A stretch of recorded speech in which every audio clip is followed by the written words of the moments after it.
Namumula din ba ang mga dashboard nyo kagaya nito?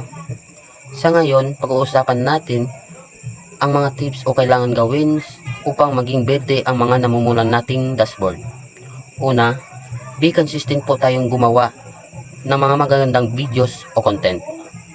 Pangalawa, makipag-engage po tayo sa lahat ng reaction, comments, and share sa ating mga videos. In other words, replyan po natin ang lahat ng comments sa ating mga videos. Pangatlo, hindi lamang tayo po sa ating video makipag-engage.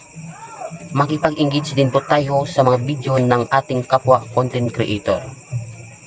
At sa ganon ay mapansin tayo ni Meta na tayo ay nakikipag-engage. At dahil dito, may posibilidad pa na pakalat ni Meta ang ating mga videos sa maraming tao. At may posibilidad na humakot ito ng mga views at followers. May posibilidad din na mag-viral ito. Yun lamang po. Maraming salamat.